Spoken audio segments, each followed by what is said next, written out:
はじめまして、この動画の進行役です。この動画はドットアニメーションに興味はあるものの、手を出せずにいる方の後押しと、制作者自身が時折見返すことのできる備忘録としての機能を目的とし、最終的に将来ドット絵のみならず、私好みのアニメーションを作る方が増えることを目論んだ下心ありの動画です。アニメーションの作り方ということは、当然ドット絵をある程度描ける前提でお話を進めさせていただきますが、絵を描かれない方でも楽しく見ていただけるように、要所ごとにアニメーションを入れていますので、ぜひ最後まで楽しくお勉強していただければと思います。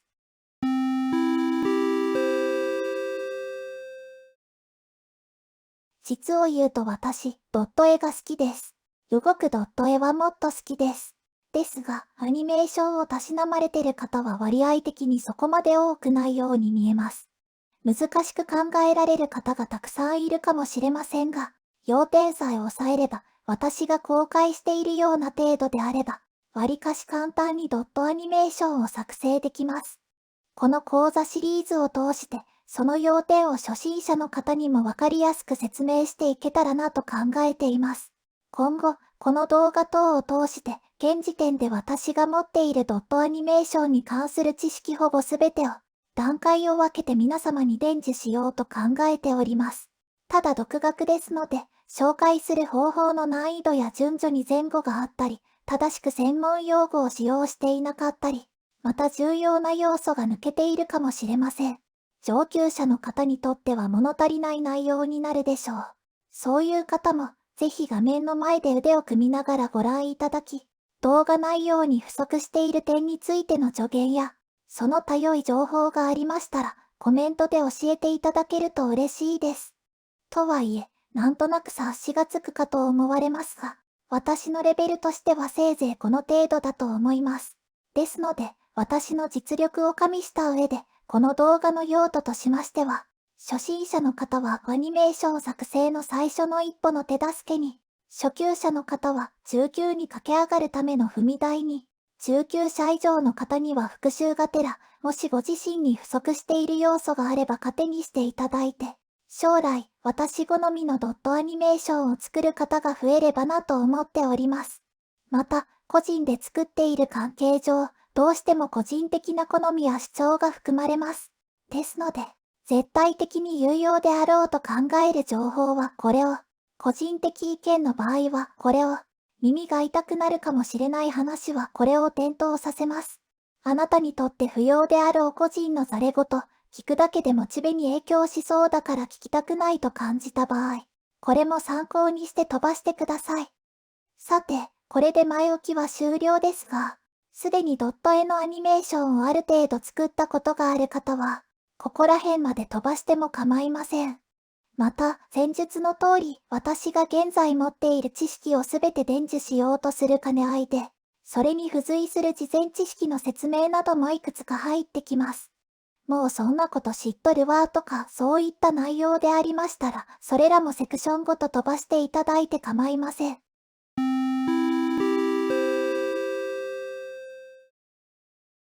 まだ本題に入らないのかよ、と思われるかもしれませんが、せっかくなのでドット絵についての個人的な見解を説明させてください。ドット絵の利点とは、私はまさしく再現性だと思います。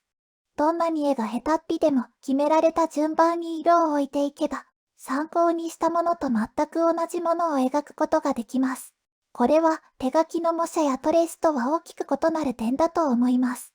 ということはですよ、どのように点を置いていけばうまく表現できるかの勉強をしやすいわけです。考えなしにやってもトレースどころかコピペと同じなので考えて勉強できる場合に限りますが、もう一つはコンパチが作りやすい点です。これは口述するアニメーションについての説明においてなんとなく、その利便性を体感していただけると思います。短所としては、綺麗なドットを維持しながらの拡大、縮小、回転、アニメーションにおいては奥行きのある動きに手間がかかることでしょうか。映像作品において、こういった点をしっかり抑えて表現できているクリエイターは実力がある方だと思います。参考にしましょう。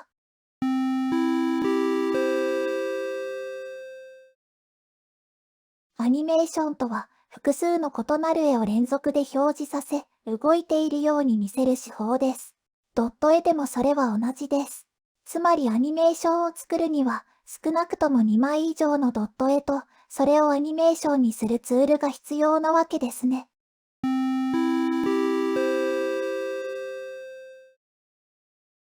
では皆さん、お手元にドット絵が描けるお絵描きツールとアニメーションが作れるツールを用意してください。どれがいいかわからないって？有料であるソフトは非常に使い勝手が良かったり、優秀な機能が備わっていたりしますが、無料のものでも十分制作可能です。実際、私よりはるかに上手な方が、フリーのお絵描きソフトを使用していることを公言していたりもします。一度あれこれ触ってみて、一番使いやすいものをメインに据えるのが良いと思います。しばらく使用してみて、やっぱりもう少し機能が欲しい、となった時に有料版や有料ソフトを検討する形で最初は十分です。どのようにドット絵をアニメーションにするかにもよりますが、お絵描きツールにおいてはドット絵に強いもので、レイヤーや編集単位あたりの基本的な機能が備わっているものの方が便利ですし、できればお絵描きツール内でアニメーションが確認できた方が楽です。GIF アニメーションなどとして出力できる機能があれば、とりあえずは別途アニメーション制作ツールなどは不要です。別途動画制作ツールを用意する場合は、とりあえず複数の画像からアニメーションを作れるなら何でもいいですね。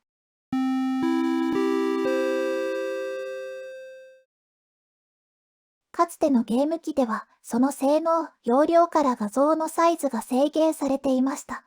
8×8、16×16、32×32、64×64 などなどです。この限られた空間で再現される精細なキャラクターやモーションの数々は芸術と言っても良いでしょう。しかし、近年ではそのような制限をあまり気にせず好きなサイズで作成できます。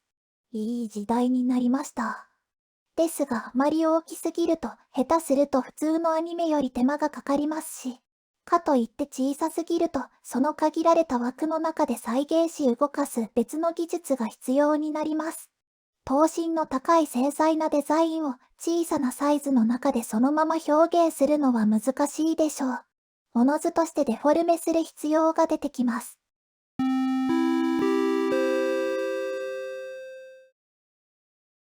日本国内ではデフォルメと呼ばれてますが、由来となった言葉の意味とは若干異なり、特にアニメやイラスト界隈などでは、等身の低いシンプルなデザインのキャラクター、英語圏でのチビキャラクターなどと呼ばれる状態にするためのデザインの簡略化や誇張による落とし込みみたいな意味合いで使われることがあります。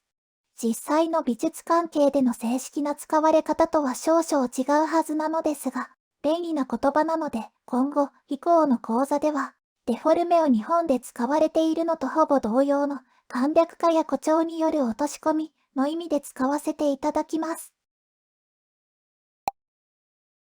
というわけで、最初は比較的自由度のある 32×32 から 64×64 程度を目安として、128×128 の空間で自由に動ける程度のサイズの中から模索するのが手頃かと思います。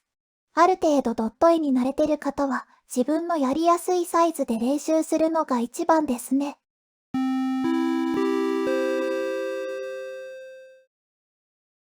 さて、いよいよ実作業です。まずはベースとなる立ち絵を用意してください。もしゲームのような1キャラクターをたくさんのパターンでアニメーションさせたい場合、パーツごとに分けて書いておくと便利です。この動画はあくまでアニメーション講座です。ドット絵そのものの書き方については、先人の素晴らしいサイトや動画がたくさんありますので、そちらを参考にしてください。個人制作で本格的でなくとも中規模以上のアニメーションを作りたい場合、先にある程度の絵を描く勉強をすることをお勧めします。これは画力を平均以上にしろというわけではありません。今のあなたが満足して公開できて、かついろんな角度やポーズを安定して描けるほどには必要という具合でしょうか。とりあえずドット絵としても楽であろう部類の、正面、真後ろ、真横、斜めなどは安定して描けた方が良いかと思います。これができるだけで回転するアニメーションが作れますからね。端的に言えば、あまりドット絵が上手でなくとも、この講座により動かし方を知れば、あなたの描いたドット絵に命を吹き込むことはできます。生き生きと動くことで、あなたのドット絵はよりよく見えるでしょう。が、そもそものアニメーションの完成度などというのは、画力とは切っても切れない関係です。今後説明する動かし方の一部も、いわゆる絵を描く能力が必要な場合もあります。あなたが作りたいアニメーションが、例えば長編だったり小規模より大きいゲームだったりする場合、あなたのアニメーション制作に費やした時間や努力に対して完成度が伴わず、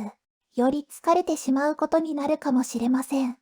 もしかしたらその失敗で萎えてしまって絵を描くことすらやめてしまう人だっているでしょう。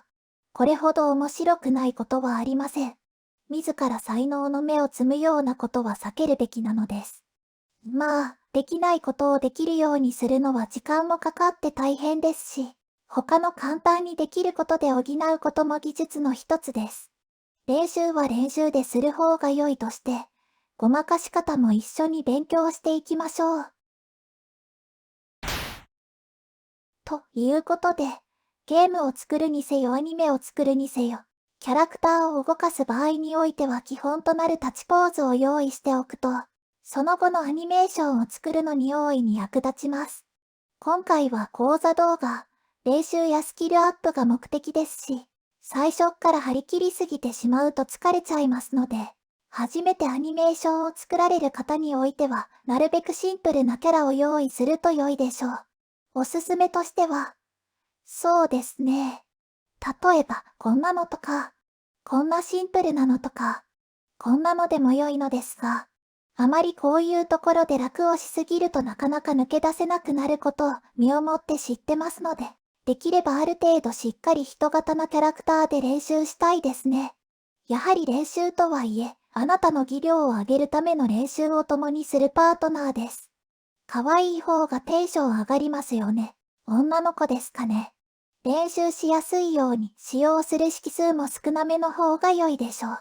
あまりパーツも多くなくてシンプルなデザインの方が良いかもしれません。今後の練習のために少し髪は長いか、もしくはツインテールのような風になびくような感じのやつがいいですね。顔もなるべく記号的でシンプルな方が練習しやすいですよね。それでいて可愛い。もうお分かりですね。まあ、あれこれ言いましたが、あくまで練習ですのでどういった形態のものでも OK です。頭身についても高くても低くても OK。描きやすいあなたの絵柄で大丈夫ですが、あくまで練習ですので、我こそは初心者。という方は特に凝りすぎないように、できるだけシンプルでたくさん描きやすいデザインのキャラクターで練習しましょう。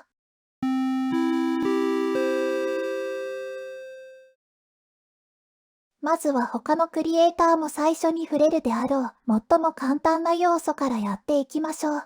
ドットアニメーションのみならず、普通のアニメーションやストップモーションなどの実写と、あらゆる映像作品でも使える初歩的なものです。使う絵は1枚だけです。楽でいいですね。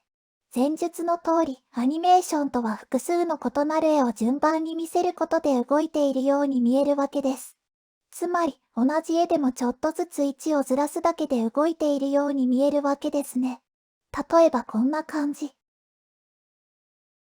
どちらかというと編集技術の一つというイメージが強いかもしれませんが、これらもれっきとしたアニメーションの一つです。見比べてみると違いがわかりやすいですね。ドット絵で動かしている方は見やすいように拡大しているのも相まってカクカクして見えるのに対し、動画編集での方は編集時のサイズと時間に依存して移動しているので滑らかに見えます。動画やゲームとしては動画編集の方がストレスなくよりよく見えるでしょうが、ドット絵のアニメーションにおいてはこちらの方が結果として良いのだという風に今は覚えておいてほしいです。さて、この同じ方向に少しずつずらして動かすというのも大きく分けて3種類あります。同じ幅ずつ動かす、等速。動かす幅を大きくする、加速。動かす幅を小さくする、減速。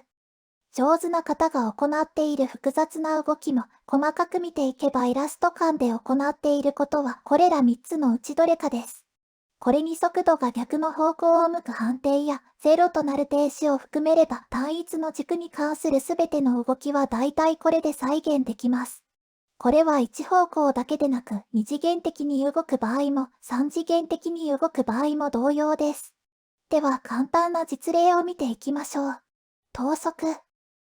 歩いてる風に見せるために上下の動きを加えるとよりそれっぽい見た目になりますね。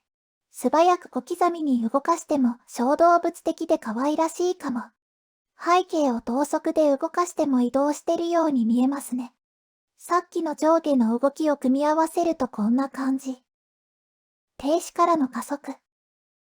エフェクトをつけるだけでもそれっぽく見えますね。加速からの停止。減速からの停止。停止から最高速度にして減速。エフェクトつければこんなことも。要はペープサートとやっていることは同じですね。このように単一方向の移動だけでも様々な動きを見せることができますが、分解してみると案外シンプルだったりするわけです。将来、複雑な動きに調整しようとしてよくわかんなくなっちゃった場合は、自分が簡単だと思うくらいまで動きを分解して考えてみてください。また、これらの例は全体を移動させてますので、もしかしたら今一つ重要性がわかりづらいかもしれませんが、今後説明する一人のキャラクターの複雑な動きにおいても、各種部位を細かく分類していけばこれと同じようなことをしていると考えても差し支えないでしょう。顕著なのがこういった例でしょうか。こういうのも一応そうですね。ですが今回はドット絵のアニメーション、若干趣旨から外れますので、こういう使い方もあるのか、とか、こういうのも同じようなことしてたんだな、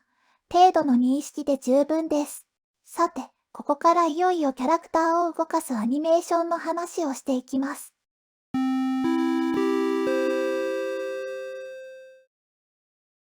先ほど用意したベースを用いて簡単なアニメーションを作ってみましょう。今後の説明の足がかりにもなりますので、ここはなるべくわかりやすく、両手を上げて喜んでいる感じにしましょう。こうで、こうです。これを2枚、ゆっくりと交互に表示するだけでそれっぽく見えますよね。キャラクターがスカートのような股下や膝下が見えないデザインの場合、横向きの歩行アニメーションにも使えます。こんな感じ。これは横向きで股が見えない場合、本来このように4枚欲しいところ、手前側の足と奥側の足を作画的に使い回せるからですね。サイズや色数、書き込み量や対照的デザインなど制約はあるものの、便利です。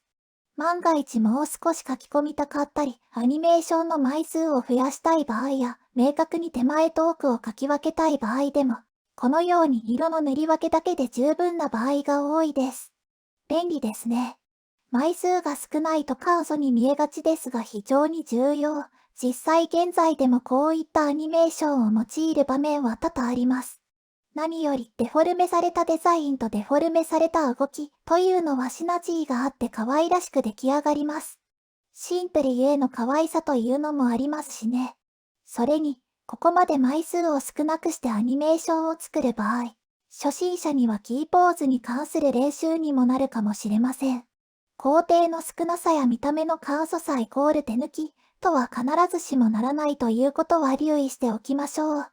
とはいえ、せっかくアニメーション講座という看板を上げてる動画を見に来た皆様にとって、これだけだと物足りないんじゃないでしょうか。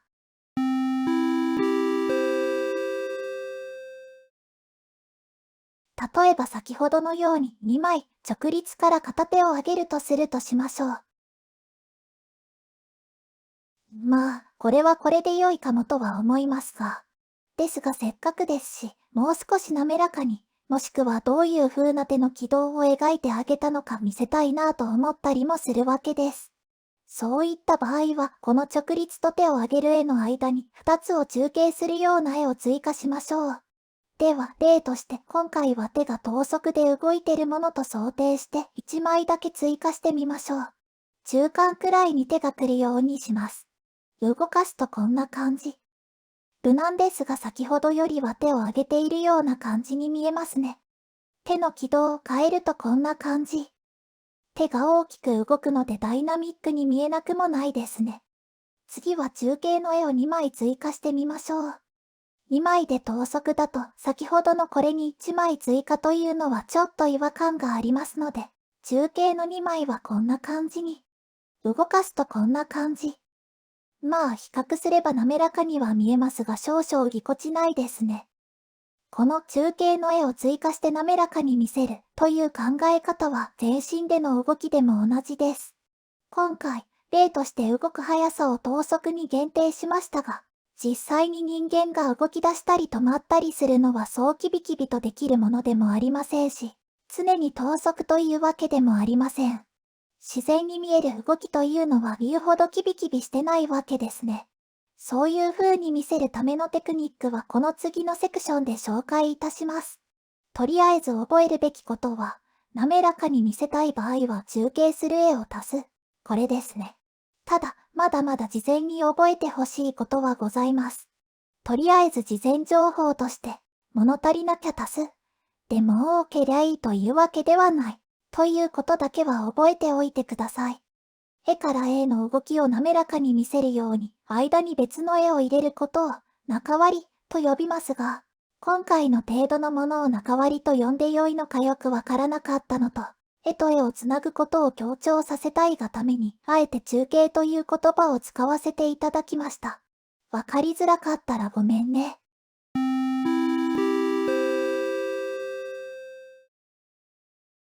例えばこんなポーズからこんな感じのモーションをするとしましょう。わかりやすさ重視なのでちょいとダサいのはご容赦ください。人間というものは急にパパッと動かれると認知しづらいものなのです。ですので、これから動きますよ、という合図、予備動作が必要なわけですね。予備動作には大まかに分けて2つあります。次のポーズを強調させるために逆向きに動いたり別のポーズを取ったりするため、進行方向に少し進む、加速。どちらも1枚あるだけで非常によく見えます。また、これらは併用できます。溜めた後に加速。特に溜めの部分はある程度枚数を多くすることで重さや力強い動きの前振りとして機能します。ゲームにおけるでかい敵の大振りな動きなんかが良い例でしょう。こういったアクション要素の高いポーズでなくとも同様の技法が使用できます。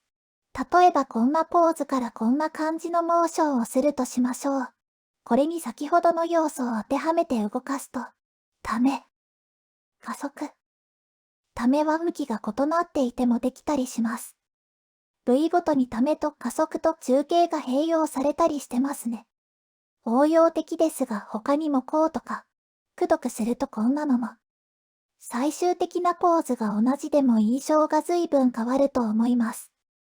アニメーションの枚数が多ければ良いというわけでもないのですが、費やす枚数によっても印象は変わりますし、表現できる幅も広がります。試しに1枚増やしてみましょう。ポーズに入るまでのためが長い分、ちょっと違いますよね。予備動作というのは、その後の動作する方向を示してくれる重要な役割も持ちます。弓を引いたりするのを想像するとわかりやすいでしょうか。皆さんが作りたいモーションの雰囲気に合わせて選択して作りましょう。さて、予備動作としてあれこれ動かしてきましたが、ここまで動かすと皆さんもなんとなく最終的なポーズでピタッと止まることに、ぼんやり違和感や物足りなさを感じられたりするのではないでしょうか。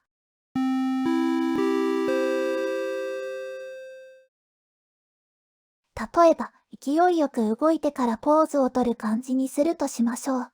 大体の場合、勢いがついてるものは急には止まれません。生き物でも機械でも大体同じです。止めようとした位置より前に出てしまったり、事前にブレーキをかけたりするわけですね。原則です。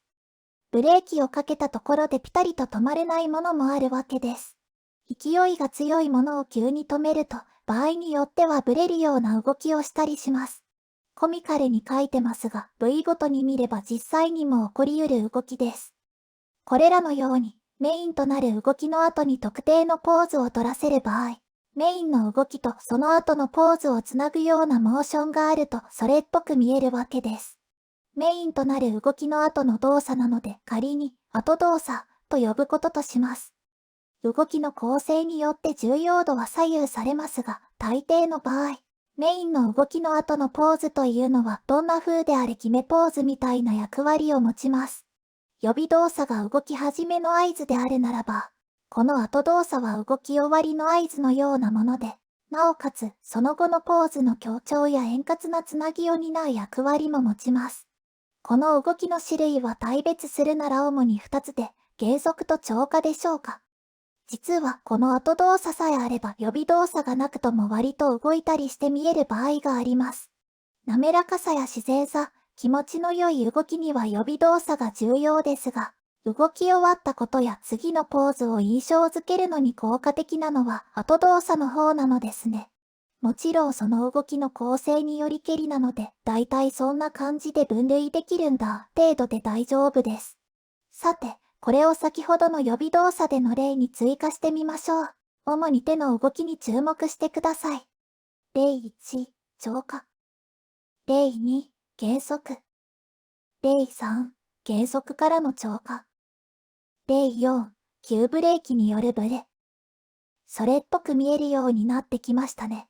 また、スカート、ポニーテールや長髪、尻尾、などなど、これらの軽くて柔らかくそこそこの長さのあるパーツは、くっついている本体に引っ張られるように後から動くので、ほんの少しその場に留まろうとします。これらの各部の動きを意識することでより良いモーションに近づきます。こういったパーツが大きく動く部位にくっついている場合は注意してみましょう。実際の長髪とかがこのように綺麗に動いてくれるかというとそんなことなかったりするのですが、我々が作っているのはアニメーションです。とりあえずはより理想的な美しい動きを目指しましょう。私も苦手なので頑張ります。ここまで説明してなんですが、こういった軽いものが追従したりなびくアニメーションというのは結構難しいです。はっきり言って初心者においそれとやらせるようなもんじゃありません。私は未だに苦手です。良い学習方法はたくさんあるのですが、いずれにせよある程度練習して数をこなして自分自身で感覚をつかむ必要があります。逆に言えば感覚でそれっぽくできさえすれば十分よく見えるってわけですが、ともあれ、すぐできなくたって何もおかしくありません。あまり気にしすぎないように。最初のうちは、そういう要素もあればよりよく見えるんだな、って十分です。他のもっと大きく重要な要素が上手になってからの練習でも遅くありません。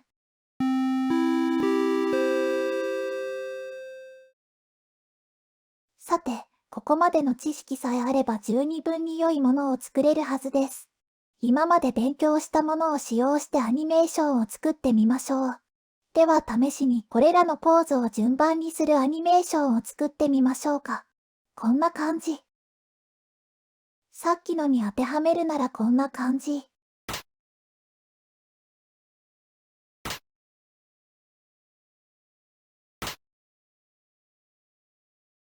ここで重要な要素です。賢い視聴者ならもうお気づきでしょうが、連続したアニメーションの場合、後動作というものは次のモーションの予備動作になることもあります。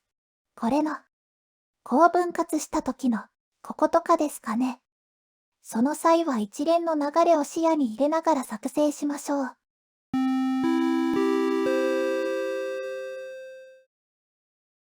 アシスタントを紹介します。箱くんです。箱くんはどのような素材でできてるかわかりません。かっこいいですね。今日はふにふにな感じでお願いします。例えばこんな柔らかい感じだと、上から押すとこんな感じ。横から押すとこんな感じですよね。ぐーっと力をためて。飛び上がるとこんな感じになりますね。この潰れたり細くなったりする表現は、造形問わずいろんなキャラクターの動きにも応用できます。特にジャンプやパンチなどのアクション性の高い動きです。このような伸び縮みは、実際の部位の長さよりも大きく動かせるので躍動感を生みます。ゲームであれば見えない攻撃判定の視覚的補完にも使えますね。口述するお化けの役割も同時に果たしたりもするわけです。特にデフォルメされたデザインとの相性は抜群ですが、写実的な頭身のデザインでも使用例は多々あります。特に瞬間的な使用は非常に効果的です。ですが乱用しすぎるとごちゃごちゃして見栄えが悪くなったりもしますので、程よく効果的に使いましょう。箱くんありがとう。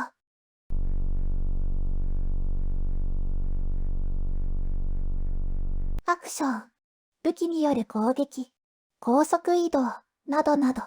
素早かったり複雑な動きや軌道を少ない枚数で表現したい時があると思います。そこで使用するのがお化けです。残像とか効果線とかの中間みたいなもんですね。英語だとスミアフレームが一番意味合いが近いでしょうが、もっといろいろひっくるめた講義的な感じです。こういうのとかですね。とりあえずは簡単なものでどういったことをしてるのか見てみましょう。箱くんお願いします。適当に動いてみてください。さてこの動きをスローで注目。箱くんは刹那の中このような動きをしていたわけですが、我々には箱くんの努力は1フレームしか見えずに次の瞬間には止まってました。つまりこの移動分が高速移動してるがために、ブレたりしてよく見えずに残像っぽく見えてるわけですよね。こういうのがお化けです。次にこちらを見てみましょう。移動は L 字型で直線的ですが一直線ではありませんね。こういうのもできます。同じような L 字でもお化けを2回に分けても見せれますね。次はこれ。曲線的な軌道ももちろんできます。さて最初の一直線の軌道にまた注目しますが、このような帯状のお化けでなくても色々やりようがあります。例えば軌道上にこういう感じで書くのとか、これらにも残像を少しつける感じのとか、帯状でも末端の形や色が変われば印象も変わります。さて今度は人型に使用したものを見てみましょう。箱くんありがとう。例えば、このようなポーズからこのようなポーズにしたいと考えます。これだとどんな攻撃かわかりづらいですね。本来なら予備動作があった方が絶対よく見えるのですが、たとえそれがなくとも、これをこうすると振り下ろしてるように見えますし、こんな感じにすると突き刺してるように見えます。このモーションではこのフレームがキーポーズみたいなもので、これが後動作みたいなものなので、こんな感じにもできます。お化けの描き方を少し変えてみるとこんな感じ。これだと元画像のポーズがちょっと迫力がなさすぎるので別ので見比べてみましょう。こんな感じ。最後のポーズをこのようなものにする場合、こうすると一周ぐるっと動いてるようにも見えますし、こんな感じにすると2回攻撃したように見えなくもないですよね。正直、このサンプルのポーズの相性的にもこれだとちょっと厳しいので、こんな感じで効果性を増やしてごまかしたり、予備動作など枚数を増やした方がそれっぽく見えるのですが、用途次第では最初の説明のものでも問題ないはずです。ものすごい素早さを表現するために、あえてあまり書かないってのも表現の一つですね。こんなごちゃごちゃしたモーションもいいですよね。こういった動きの場合、最初のポーズから自然にできうる複数の動きを想像して、メインとなるモーションにうまいこと動きを重ねるようにすると、それっぽく見えます。複雑な動きは分解して考えてみましょう。非常に躍動感が出るのでそのための手法に見えがちですが、動きの軌道を示すというのも役割の一つです。使う際にはどのように動かしたいかをしっかりイメージしておきましょう。さて今までの使用例を見るとなんとなくわかるかもしれませんが、お化けというのはとても華やかで強力かつ便利な手法ですが、同時に多用しすぎると煩雑に、ひどい時には逆に手抜きにさえ見えるというのが個人的な総評です。うまく使えば、工数を抑えつつ迫力あるように見せることができるとも言えるわけですが、用法用量を守り、適度に使うようにしましょう。余談ですが、お化けは中継と後動作、複数の中継などを1枚にまとめる効果も望めます。より少ないフレーム数で書けるというわけですね。特に枚数に制限がある場合はそういった面でも効果的です。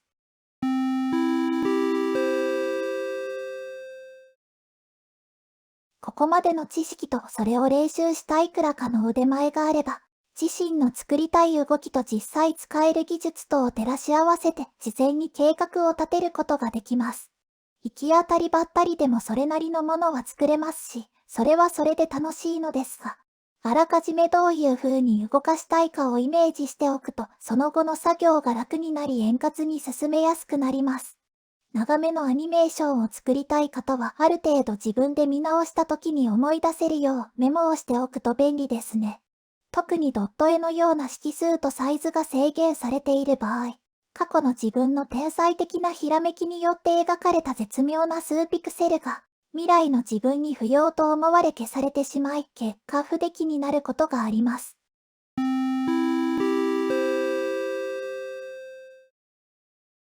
たくさんの枚数を費やし作ったアニメーションは滑らかで美しく動くかもしれませんが、手間をかけすぎると少々もっさりとした重たい動きになってしまうこともあります。事前にあなたの作りたい動きをある程度イメージして、適度な枚数をあらかじめ決めておきましょう。アニメーションの表示速度をどうするのかにもよりますが、待機、攻撃、簡単なポーズなどの短いものは、とりあえずは3から4枚くらいがおすすめです。これよりももっと一つの挙動が長いものを作る際でも、適当な感覚でキーポーズを設けて、それを区切りとして2から4枚ごとに分割して考えることで非常に作りやすくなります。とはいえこれはあくまで目安、前述の目安でとりあえず作ってみて、どうにも物足りない場合は足すという方が無難だと思います。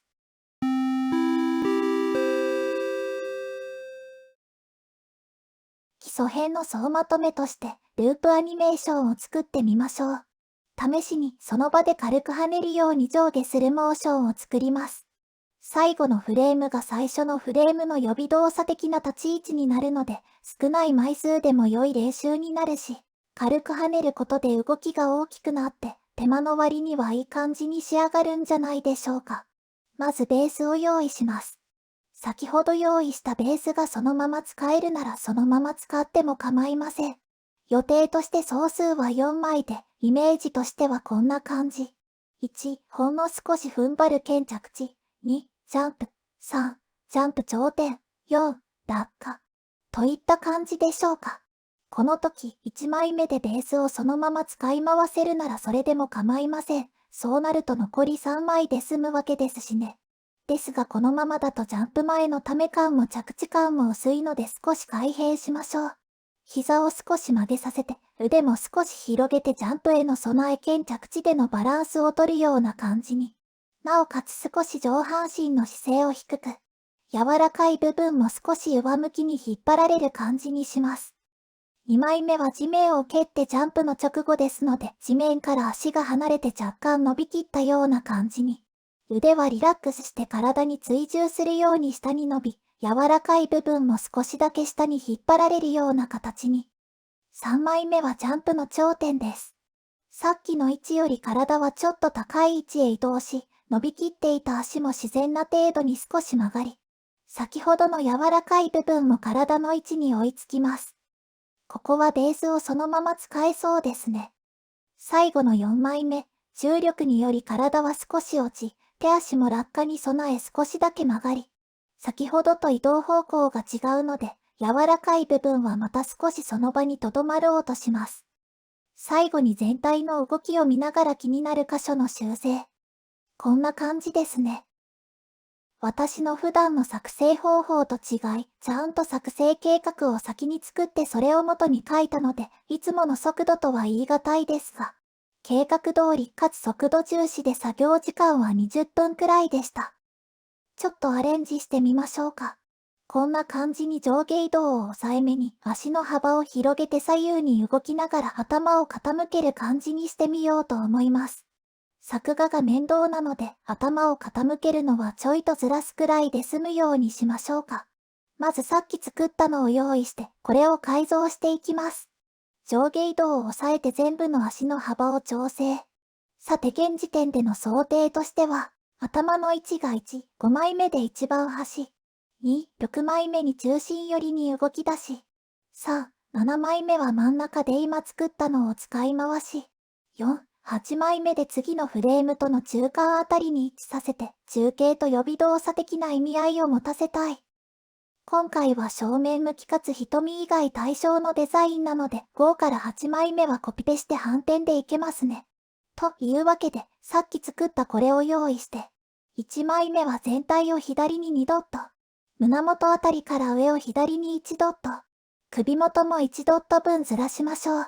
頭は左側に1ドット分傾けさせて、それに合わせて全身の傾きや足元、髪のなびく方向を調整します。次は2枚目。今度は全体を左に1ドット。首元はなしでその他は1枚目と同じように調整します。3枚目は柔らかい追従する部分をそれっぽく調整。4枚目は全体を右に1ドット、胸下を右に1ドットずらして同様に細かい調整。とりあえずできたので、4枚を反転コピペして全体の流れを確認して調整。1、4枚目が微妙なので首の位置を1ドット上に、傾きをもう一つ。2から4枚目の高さを1ドット下に、高さのせいで違和感の出た足元の調整。2、5枚目の頭の位置の調整。反転した瞳を修正。さてどんなもんかな。こんな感じですかね。追加作業は17分くらいでした。超微妙。ダメですわこれ。少なくとも講座動画の総まとめの見本例としてはカスですね。動きが全然可愛くない。と思ってた矢先にようやくひらめいて修正できました。こんな感じに、その場で頭を左右に振って、逆側に腰を少し動かす感じにしましょう。こうじゃい。さっきよりは断然いいでしょ。ちゃんと時間計るのを忘れましたが多分追加で10から15分くらいでしょう。やったことは体の位置を中心あたりに移動させて、足は地面を離れないようにして、腰と足の形を調整したくらいだったかな。途中作業メモするの忘れちゃった。ごめんね。このように、大半が使い回しでもいい感じにできるというのがドット絵の長所ですね。前に話したコンパチの作りやすさというメリットが伝われば幸いです。今回は説明とアレンジを目的として作ったので回りくどい感じにしましたが、最初からこういう風に作りたいと考えて計画的に進めれば、工数そのものをもっと減らして早く作れる場合もあります。サイズと動きと慣れによっては、下書きやら何やらも不要で行き当たりばったりでも作れるようになります。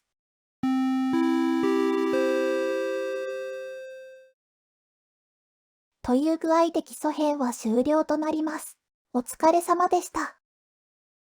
要素が結構盛りだくさんでしたがいかがでしたでしょうか。よくよく見返したらドット絵に関する内容があんまりありませんでしたね。まあ基礎編ですしね。ともあれ、ぜひとも今アニメーション制作に興味がある方は、興味が出た要素だけでも試してみていただけると嬉しいです。自分の思い描いた通りにキャラクターが動いてくれた瞬間というのは、ジャンルとは随一になっても嬉しいものですからね。それでは次回は応用編でお会いしましょう。またね。